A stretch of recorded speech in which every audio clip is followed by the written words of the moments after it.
You're carrying a lot. You handle the pressure, you keep the system running, and somewhere along the way, you started believing that carrying the weight meant you were leading. But those aren't the same thing. Leadership isn't maintaining, it's directing. Stability without direction is just controlled drift. Provision asks what needs to be handled, whereas leadership asks where are we going? Provision responds to problems, and leadership creates clarity before problems force it. Your family doesn't just need you to carry the load, they need you to set direction.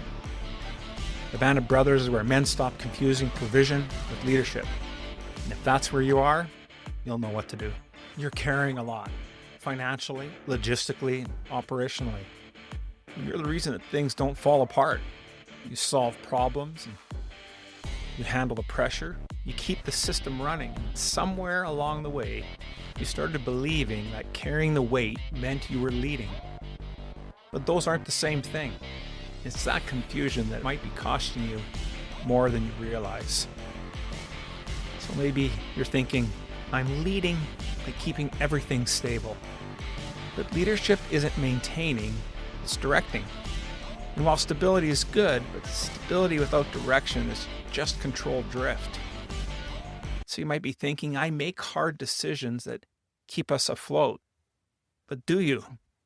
Or do you make operational decisions? Things on what to fix and what to pay and what to handle next, while avoiding the directional decisions. Directional decisions sound something like, where are we going as a family and what are we building toward? What values are we actually living? And how do we want our kids to remember this very season? So your provider voice might be saying, but I'm setting direction by providing opportunities. But opportunities aren't direction. Opportunities are resources. See, what direction is what do we do with those resources and why do we do this and not that? And what matters most when everything can't matter equally? Maybe thinking, but I'm giving them more than I had. And that's provision. And provision does matter. But your kids don't need more than what you had. What they need is you to lead them towards something that matters. And there's a difference between giving them resources and giving them a target.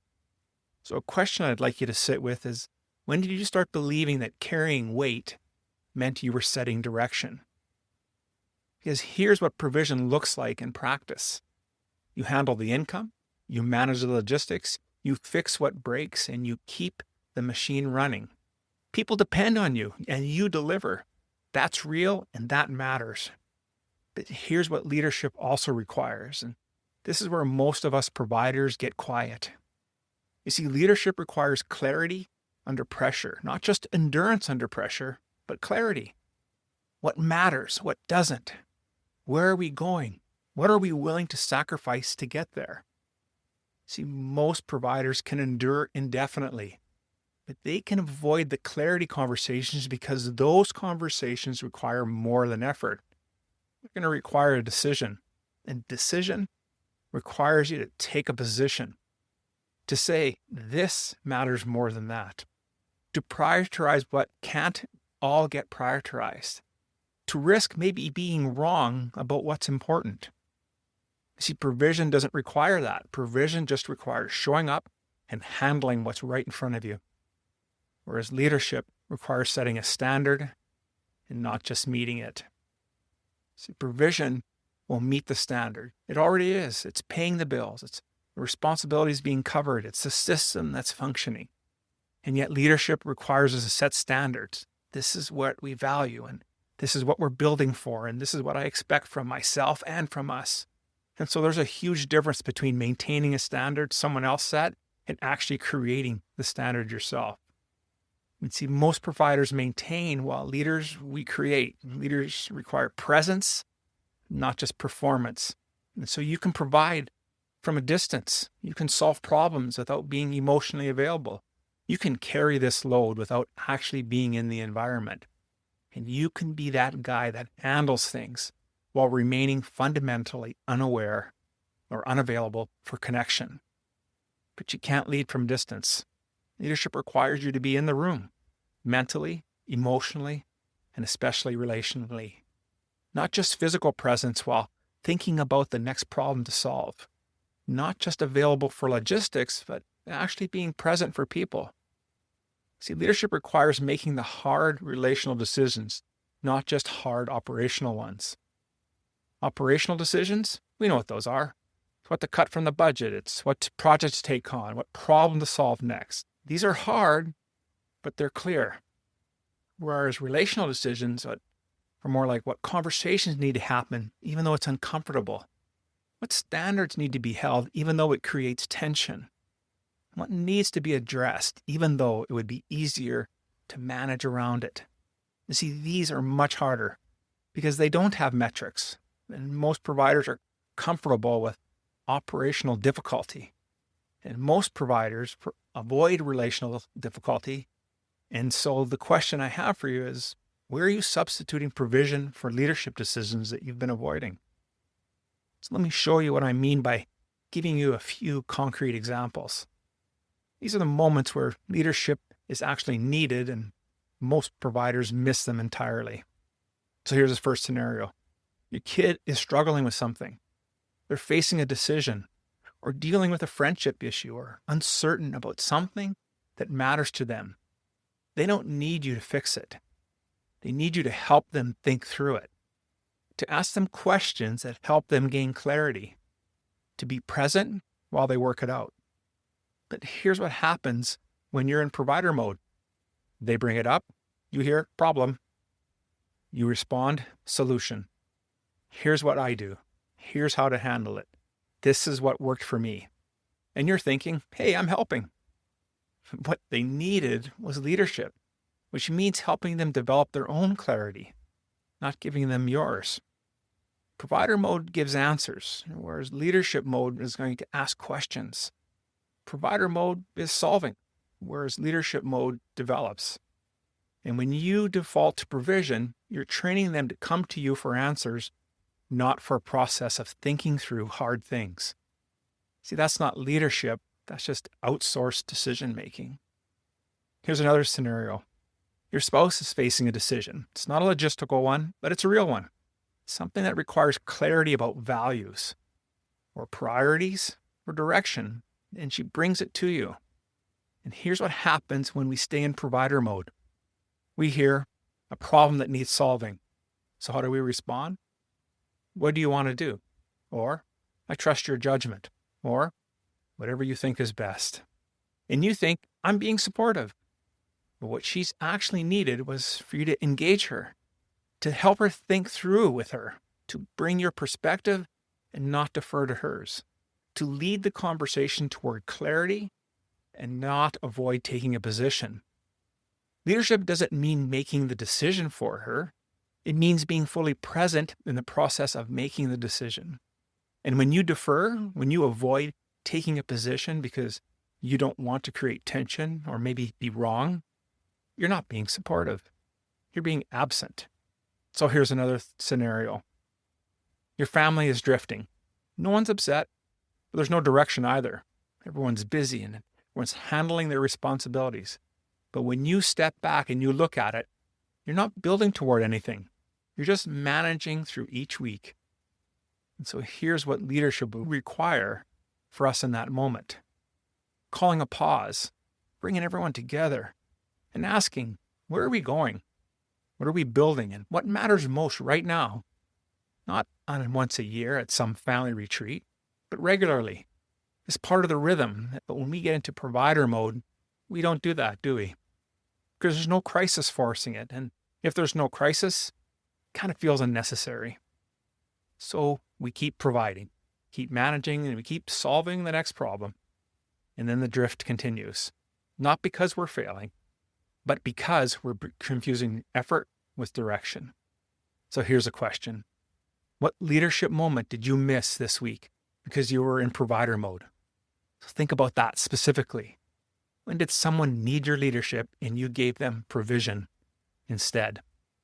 And so here's what that looks like in a real conversation. Your spouse brings something up. Maybe it's something relational. It requires your attention. Your instinct right away is, let's solve it. I'm going to fix it. To turn it into a problem that I can handle. what if the conversation isn't about solving? What if it's about leading? And so she says, I feel like we're just managing. And I hear, it's a problem for me to fix. So I say, what do you need? What can I do? Tell me what would help. And you think you're being helpful. But here's what she's actually saying.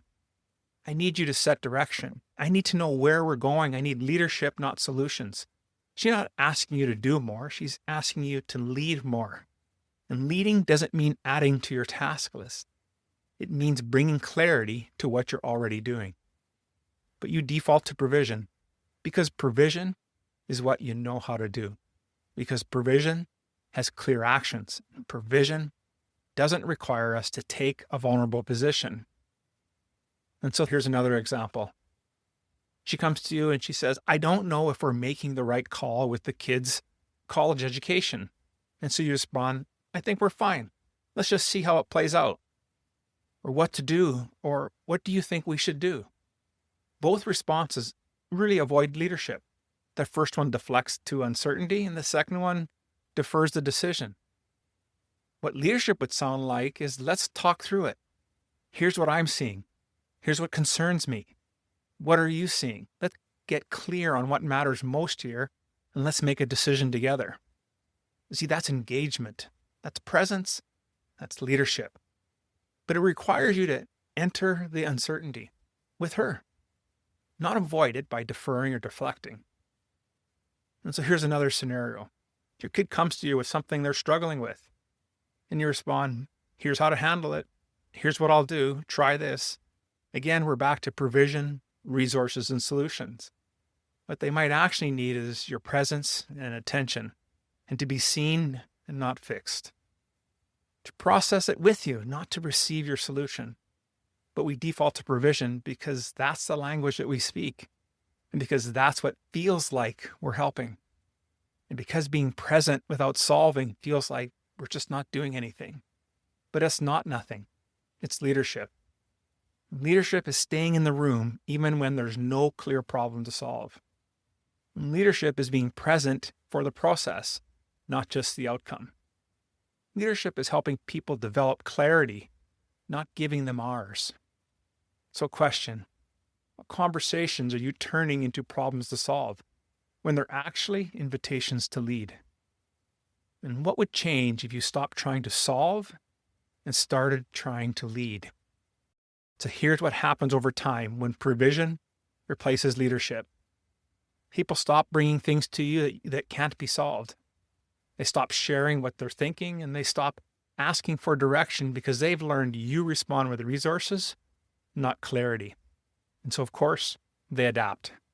Your spouse builds a life that doesn't require your leadership because your leadership just isn't available. Your kids learn to look elsewhere for direction because you're too busy providing to actually guide.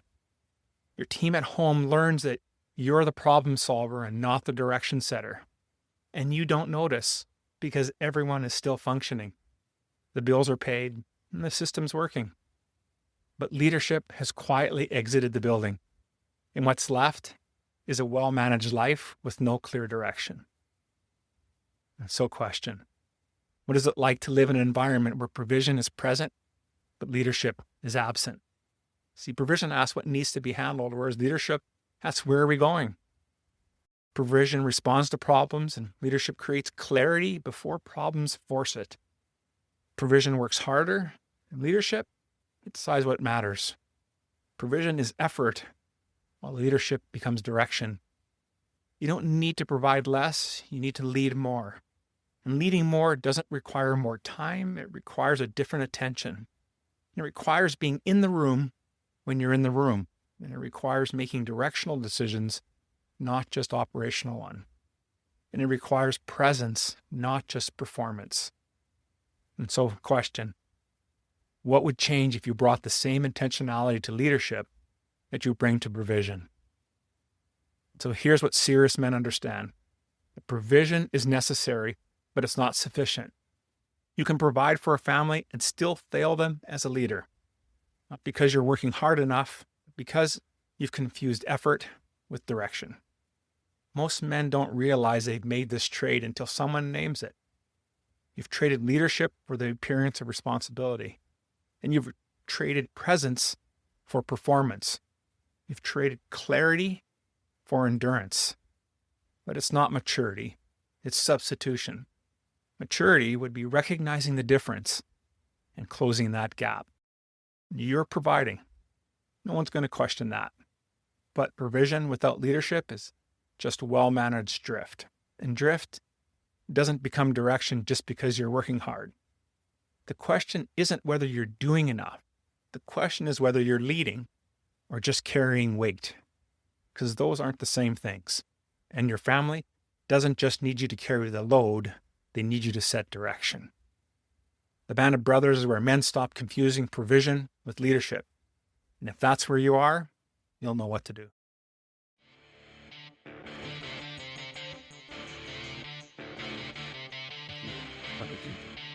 Thank you for listening to the Revolutionary Man podcast. Are you ready to own your destiny? To become more the man you are destined to be? Join the brotherhood that is The Awakened Man at theawakenedman.net and start forging a new destiny today.